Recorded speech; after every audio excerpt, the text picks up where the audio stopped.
Isn't it so weird that you'll be trying so hard at something, but it will still feel so pointless? Like you put in the effort, you keep showing up for yourself, but there's little to no result or proof that you've even been doing anything. Like you're doing your best, you're showing up, you're being consistent, you're being disciplined. But it seems like the more you try, the more things even get worse. And you start wondering, am I wasting my time? Am I just dumb? Should I give up?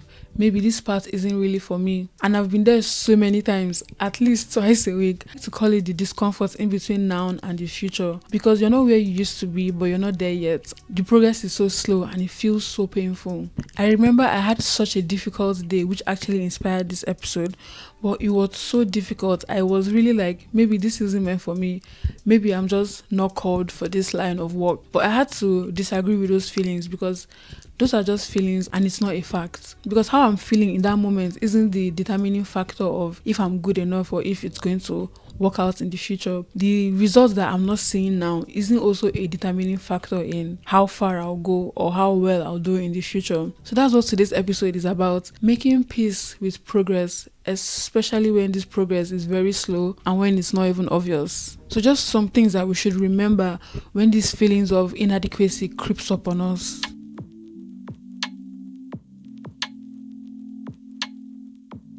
Hi everyone, it's Princess and you're watching or listening to Inspired Our podcast. Now back to when I was saying I had a really hard day that inspired this episode. The main problem is that sometimes we keep pushing the standard for progress, because as long as you're doing better than you were last year, that should be enough. But we tell ourselves, no, we're not doing this amount of work yet, so it's not enough. We've not gotten this yet, so it's not enough. Or you feel like you're not doing good enough since you're not there yet. And even though you do a good amount of work, you still tell yourself it's not enough. You tell yourself, okay, but I rested for 2 hours. I could have cut that down a bit. Okay, but I was still scrolling on my phone for so long. Maybe I could have cut that down a bit. Even if your goal for that day was to study for 4 hours, but because you studied for 4 hours, but you also overslept or you also snoozed your alarm, you oversleeping and you snoozing your alarm doesn't cancel the fact that you also still reached your goal. And if you keep focusing on the things that you did wrong instead of the things that you did right and celebrate yourself for doing the right things, you always feel stuck. And there's also this pressure of I should be doing more than I'm doing by now. What I remind myself is that progress doesn't have to be this dramatic, life-changing, obvious, big thing that must happen before we know that we're getting there. Yes, it would be nice if I make so much money and if I'm famous and if everybody knows me and if everybody's clapping for me. Yes, those things would be nice, but you should not measure progress only by that. You were here last year and now you're here. That should be enough. It's the little things that would add up and then become such a dramatic, huge thing. If you disregard the little things and you give up because the little things aren't big yet, you're never going to get enough little things to make big thing, if that makes sense. What I mean by this is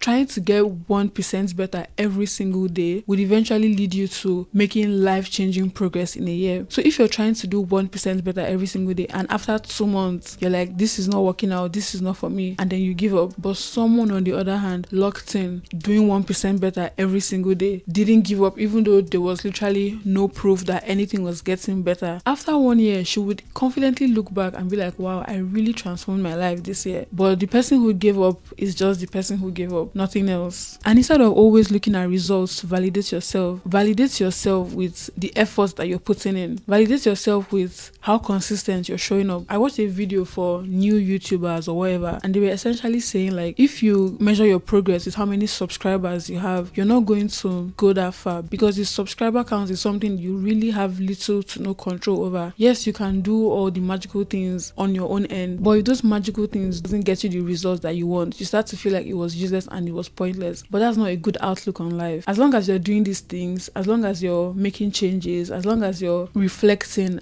doing better, trying to get better, that should be your measure or standard for progress. Not, I don't have 1,000 subscribers yet, or I don't have the visibility that I want to have. Those things would come later and you shouldn't focus on that yet. You should focus on your inputs. So that's what we should all take from this episode. Even if you don't take anything else, stop focusing on the things that you can get. Instead, focus on how you can do more be more. Focus on your own self-growth and how you can do better, because when you do better, then you're going to get better. But if you're just obsessing over how you can get better, how you can get more rewards for the things that you're doing, you're not going to last long. It's going to be difficult to keep going when you don't see the results that you're hoping and wishing for. And we all have these timelines. We feel by this certain age, I should have all this done by now. By this age, I should know what I really want. By this age, I should be accomplished in a certain way. That is all good. I do it all the time. I have this map in my mind of how well I want to be and how well I want to do in the future. But if we keep obsessing over these timelines, of course, you're going to feel frustrated when it looks like things are not working according to this plan. But we have to ask ourselves, who is telling us that 25 is so old and by 25 you should have all this figured out? Because the closer I get to 25, the more I'm like, okay, so you're following someone else's timeline, looking at them, thinking it took them this long, it should also take me this long. It's not fair to yourself and it's not fair to your journey, because everyone's timeline is different. There might still be things you need to learn, and that's what you should be focusing on. What can you learn? How can you get better? How can I be consistent? And focusing on how you can do better is good, but it also gets to a point where you start obsessing over 1,000,001 things that you need to do, or you start obsessing over how many things that you haven't gotten done yet. Because sometimes we're our own biggest critic.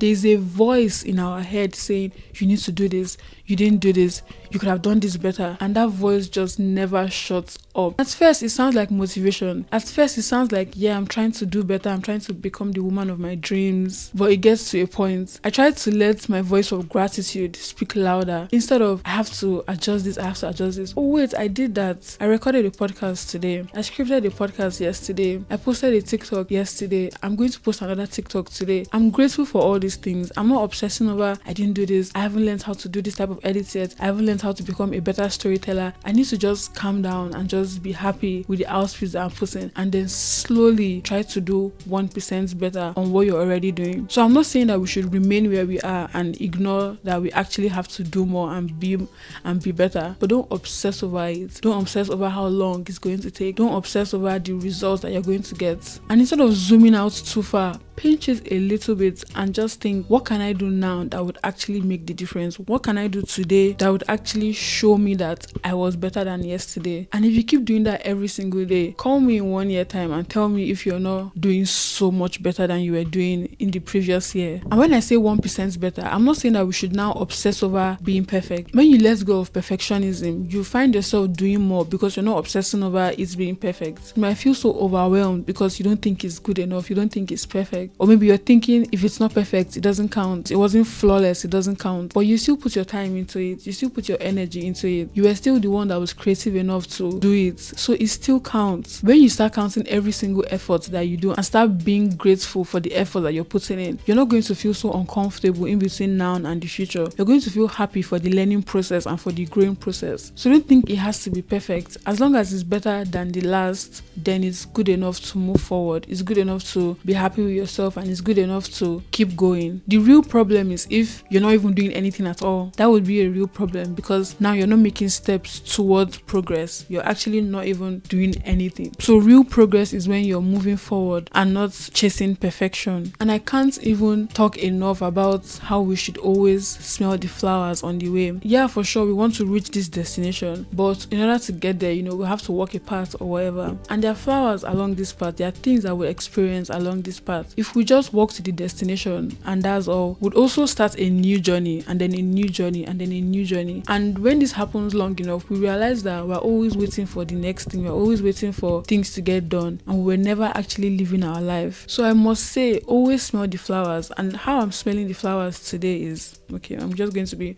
really honest here. I'm like, you know what, right now I'm recording this podcast from my bedroom, and I know I'm not going to record it from my bedroom forever. I know one day I'm going to have this beautiful studio with a whole team setting everything up, because setting things up, it gets me really frustrated at times, and I'm like, I just wish I wasn't the one setting things up. I wish I could just come, sit and say my things and go. And I know very soon it's going to happen, but right now I'm going to appreciate these moments that I have instead of waiting to be happy when I have a studio. That's my goal. But right now, I'm still happy currently in my bedroom, recording from my bedroom with a handheld mic. So celebrate the little things because you deserve it. You deserve to be celebrated for getting 1% better every single day. Because think about it, once you attach happiness to the finish line, of course the journey is going to feel so boring. Of course the journey is going to feel so overwhelming. Of course you're going to be tired. Of course you're not going to be at peace with the progress that you're making since you're not there yet. And there are times where you have to look at your actions really well. You have to be brutally honest with yourself, because sometimes we get lazy and we just do the same things over and over again. We think if we keep doing it, it's going to be better, but we all know you can't keep reading the same book and expecting a different outcome. So if you're working so hard at something and you're trying this specific way to do something, if it's not working out, maybe, just maybe, you should change your approach. Don't change the goal, don't give up on the goal, as long as it still takes you to where you want to be. There's no harm in changing how you get there, because really there are things that you could be doing. You think you're making effort, you think you're making progress, but you're just in your comfort zone doing things that are within your comfort zone. So until you step outside of your comfort zone, before you can really see things differently, before you can really get any different feedback. Because imagine if you studied so long for an exam or for a test and your results were so bad. When you have a second test, it would be really irresponsible of you to do the same thing, to study the same way that you did for the previous one. So if you won't do the same thing expecting different results, you shouldn't keep putting in the same kind of effort, or you shouldn't keep the same approach over and over again expecting something different. Because really doing the same thing every single day and there's no result, it gets boring. Trust me, it's so boring. Not experimenting, not trying new things, not testing different waters, not going out of your comfort zone. It gets so boring, it gets so overwhelming, and of course you'd want to give up if it's so repetitive. It may be tough love, but always ask yourself, what can I improve on? And ultimately you just have to keep going even when it gets hard. Nobody promised you, or nobody told you that it was going to be a rosy journey. If anybody promised you that, you need to go and have a chat with them, because life doesn't reward you giving up. There's never been anyone that came up and was like, you know what, I gave up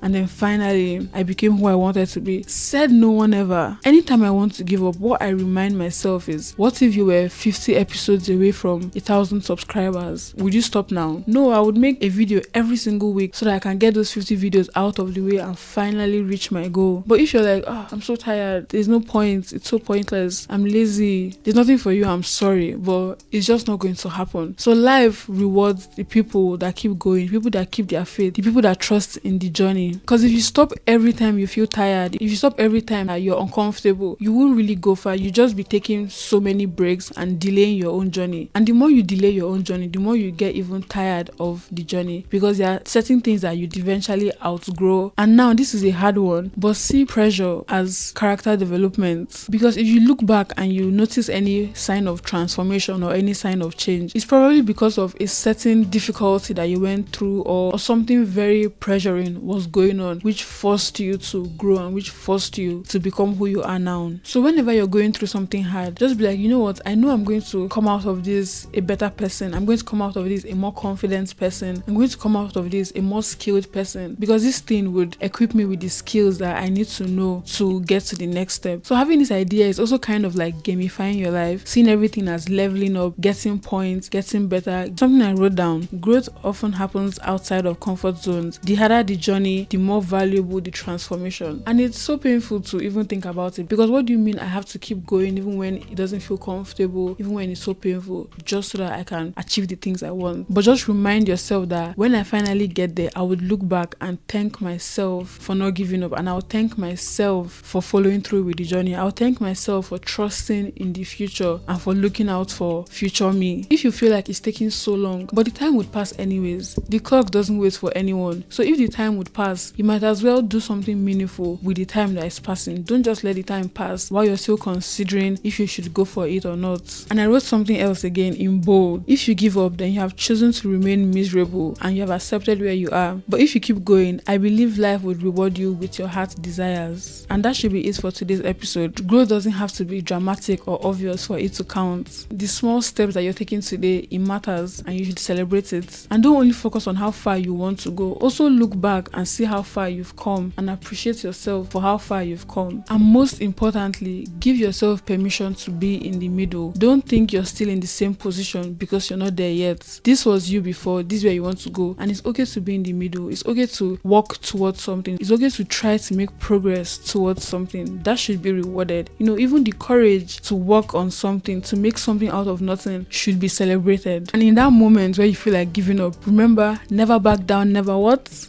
So I hope you enjoyed this episode. If you did, leave a comment or a like down below so I really know you enjoyed it. And also subscribe if you haven't, and I'll see you in my next week's episode.